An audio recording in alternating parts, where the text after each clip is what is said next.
आपके हाथ में एक बार आ जाता है तो डेफिनेटली आप किसी से सेकंड ओपिनियन लेके आप ले सकते हैं कि यार ऑपरेट सही किया गया, करना चाहिए था कि नहीं करना चाहिए था। ये दूसरा एस्पेक्ट हुआ। कई बार यहाँ पे ये देख हाँ जी सर।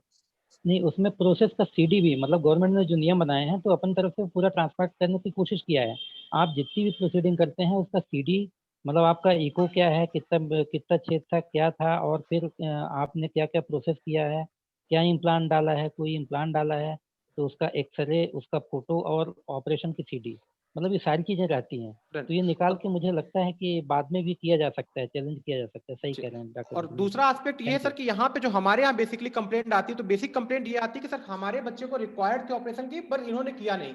या कई जगह ऐसे भी एलिगेशंस लगे कि सर हमसे पैसे मांग रहे थे कि आप 10,000 रुपए दे दो तो आपके बच्चे का हम फ्री में करवा देंगे इलाज, अदरवाइज नहीं कराएंगे। तो यहाँ पे भी अगर आपके बच्चे का वहां पे स्क्रीनिंग असेसमेंट हुआ और वो पाया गया कि एलिजिबल नहीं है ऑपरेट करने के लिए, और आपको लगता है कि हो सकता है कि गलत ओपिनियन हो, मे बी पॉसिबल। डॉक्टर साहब एक और प्रश्न यहाँ पे आया, बहुत ही इंटरेस्टिंग, किरण दुबे जी ने पूछा है कि सामान्य प्रसव, औजार प्रसव और सिजेरियन प्रसव पर बात थोड़ा सा हो जाए। मतलब आजकल कोई भी महिलाओं को थोड़ी सी प्रॉब्लम होती है और यदि वो हॉस्पिटल चली गई हैं, हाँ, यदि वो हॉस्पिटल चली गई हैं तो उनका पेट फाड़ा ही जाएगा, ये लगभग तय बात है। और यही चीज हम देखते हैं, हाँ, और यही चीज हम देखते हैं कि आज से 15-20 साल पहले वो जो गांव में दाई जी होती थी, वो दाई आकर के वो आराम से प्रसव करवा देती थी और वो सब प्रॉब्लम नहीं होती थी। तो आखिर इसका क्या कारण है? ये भी तो एक रैकेट की तरह है ना। ये बात मैं पूरी कर दूं, राहुल सर ने किया। तो इसमें जो दूसरा एस्पेक्ट है कि हमारे बच्चे को ऑपरेट होना था पर नहीं हुआ, तो उसके भी आप मेडिकल रिकॉर्ड स्क्रीनिंग टाइम पे क्या चीजें उसको मिल पाई, और वो आप किसी दूसरी जगह पे सेकंड ओपिनियन के लिए जा सकते हैं, दूसरे अस्पताल में सेकंड ओपिनियन के लिए जा सकते हैं। और जो तीसरा जो सबसे महत्वपूर्ण बात है, जो पॉलिसी लेवल पे होना चाहिए ना, जो स्टेट लेवल पे होना चाहिए, कि आपने हेल्थ में इतना पैसा इन्वेस्ट करते हो और आपके यहाँ एक सिंगल अस्पताल नहीं है कि जहां पे कॉकलिया का इम्प्लांट हो सके, आपके यहाँ सिंगल अस्पताल नहीं है कि जहां पे हार्ट के ऑपरेशन हो सके। आपसे कम बजट वाला प्राइवेट हॉस्पिटल है, उसके पास हार्ट के ऑपरेशन हो रहे हैं, आपका प्राइवेट हॉस्पिटल है, कॉकलियर इम्प्लांट का गवर्नमेंट के चार्जेस 8 लाख रुपए हैं पर केस में, कॉकलियर इम्प्लांट के 8 लाख रुपए मिलते हैं। तो वो 8 लाख रुपए अगर आपने सपोज पूरे प्रदेश में से अगर 10,000 बच्चों के ऑपरेशन भी कराए तो कितना पैसा इकट्ठा हो गया। क्या उस पैसे से आप एक ऐसा इंफ्रास्ट्रक्चर नहीं स्टैब्लिश कर सकते हैं कि वो सुविधाएं आपके गवर्नमेंट सेटअप में होने से कई सारे फायदे होते हैं। पेशेंट का एक्सप्लॉयटेशन नहीं होता है, पेशेंट को ट्रेवल नहीं करना पड़ता है। अगर कोई ऑपरेशन अगर आपके रीवा में हो रहा है तो वहां दिल्ली में जाएगा बच्चा, तो बच्चे का तो ऑपरेट होगा लेकिन उसके फैमिली मेंबर्स हो गए, कहाँ रहेंगे, कहाँ खाएंगे, अगर कोई उनको आवश्यकता पड़ी तो वहां पे कौन होगा, ये सब चीजें होती है। तो अगर स्वास्थ्य सुविधाएं उसको आपको उसी क्षेत्र में अगर आप उपलब्ध करा दें उस चीज को, या उसकी जितना आपके पास फंड है, जो पैसा आप प्राइवेट सेक्टर्स को, प्राइवेट प्लेयर्स को दे रहे हैं कि आप ये फैसिलिटीज करो, उस पैसे से वो फैसिलिटीज आप अपने यहाँ डेवलप कर सकते हैं।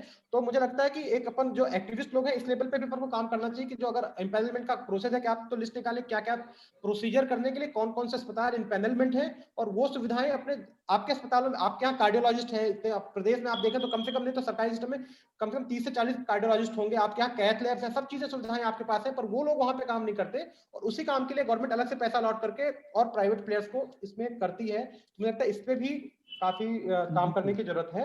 जो दूसरी पार्ट है सीजेरियन के लिए और नॉर्मल डिलीवरी, और ये सपोज दैट मैं एक लेडी हूं, मैं डॉक्टर साहब मैं अभी थोड़ा सा आपको इंटरप्ट करूंगा। हमारे बीच में बहुत समय से स्वस्थ भारत जिम्मेदार आईडी के नाम से देवेंद्र अग्रवाल जी जुड़े हुए हैं, लेकिन आप देवेंद्र अग्रवाल जी यदि आप अपना नाम लिखते तो हम आपको जल्दी बेहतर तरीके से समझ पाते, पर चूंकि आपने अपना फोटो वीडियो भी ऑफ करके रखा हुआ था।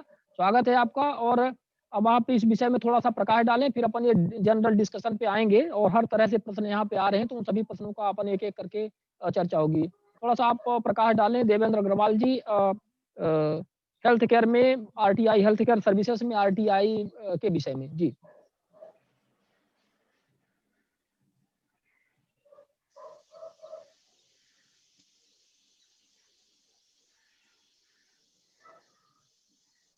देवेंद्र अग्रवाल जी शायद अच्छा, हमारे बीच में भास्कर प्रभु सर भी जुड़ चुके हैं बीच में। सर स्वागत है आपका, क्योंकि मीटिंग चल रही थी इसलिए ध्यान नहीं गया। और ठीक है, देवेंद्र अग्रवाल जी फिलहाल डिसअपियर, कहीं उनका नाम दिख नहीं रहा, अभी दिख रहे थे। और चलिए doctor Dhirendra Mishra ji please go ahead, कृपया इसको पूरा करें। आप कहा वहीं तो उनके साथ आप मिश्रा जी सुन पा रहे हैं डॉक्टर धीरेन्द्र मिश्रा?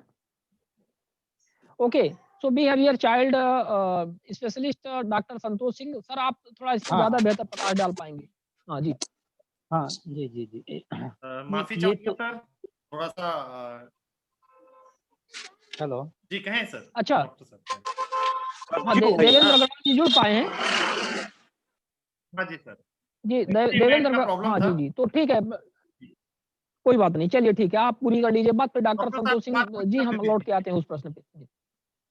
हाँ, हाँ, बोलिए, बोलिए। जी। नहीं तो ठीक है। हेलो। जी, आप पूरा पूरा कर लीजिए। हाँ, जी। जी, हम डॉक्टर साहब करते पूरा हैं? कर लीजिए आप, ठीक है। हाँ, मतलब हाँ सर, ये ओके। तो हाँ, हाँ।